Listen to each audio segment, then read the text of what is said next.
এটা ক্লাস 9 এর এটা খুব ইম্পর্টেন্ট অঙ্ক মূলদ সংখ্যা চ্যাপ্টারে। নয় তোর ফার্স্ট টার্মে দেবে, না হলে তুই ফাইনাল পরীক্ষায় অঙ্কটা পাবি।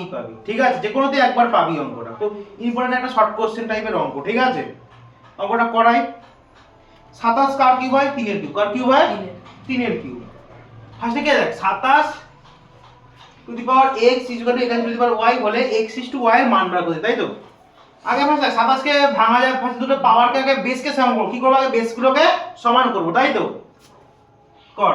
এটাকে ফার্স্টে লিখে নিন, বাকি কিছু লেখা দরকার নেই। Plus to the power x equal to 81 to the power y, তাই তো? 87 কার কিউব হয়? 3 এর কিউব। কার কিউব হয়? 3 এর কিউব। x হলো ইকুয়াল টু 81। 81 কে ভাঙ, 81 কে 3 দিয়ে দিলে কত হয়? 3 দুগুণে 6, 3 7 21, তাই তো?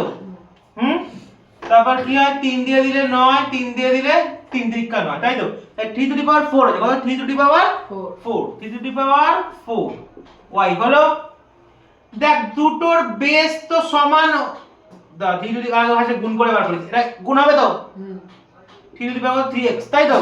আর এটা হলো 3 to the power 4 y। Base সমান হয়ে গেছে দুপাশে, লেফট হ্যান্ড সাইডে বেস সমান হয়ে গেছে। তাহলে এটা কেটে যাবে। তাহলে 3x ইকুয়াল টু কত থাকলো? 4y। বোঝা কি গেল? তাহলে কত হলো? 3x ইকুয়াল টু কত হলো? 4y। কত হলো? 4y। দেখ কি করবি, দেখ দেখাচ্ছি। x এর নিচে y কে আনবি, আর এখানে চেঞ্জ হবে, 4 এর নিচে 3 চলে যাবে। দেখ হলো? বোঝা গেল? তাহলে কত হলো? নরমাল একবারে করে দিই। তাহলে x y তাহলে কত হলো? 4:3 হয়েছে। ইম্পর্টেন্ট অঙ্ক। বোঝা গেছে? করে ফেল নিজে।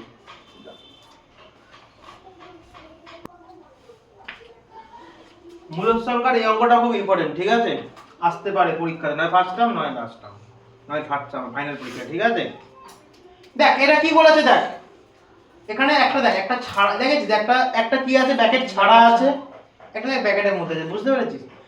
যখন দেখবি এইটা মানে কত জানিস অ্যাকচুয়ালি, যখন ব্র্যাকেট ছাড়া আছে, অ্যাকচুয়ালি এইটা হচ্ছে 3 টু দি পাওয়ার কিউব, মানে কত হয় জানিস? 27। 3 এর কিউব মানে কত? 27। তাহলে এই যে বেস 3 এর পাওয়ার তাহলে কত? 27। কত হলো? 27 হয়ে গেল। ঠিক আছে, এবার এ যখন ব্র্যাকেটে থাকবে তখন বইটা পাওয়ারগুলোর সাথে যে গুণ হয়, যেটা ভেতরে থাকে বাইরে থাকে গুণ হয়, তো বলেছি তো গুণ হয়। তাই 3 টু দি পাওয়ার কত হবে? 9। কত? 3 টু দি পাওয়ার কত হবে? 3 3 কত হয়? 9।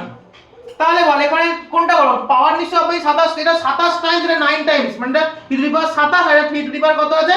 9। তাহলে কোনটা বড় আছে? 27। অবভিয়াস 27 বড়। বোঝা গেল? তাহলে কোনটা বৃহত্তম? এটা বড় এটার থেকে, তাই তো? বোঝা গেল?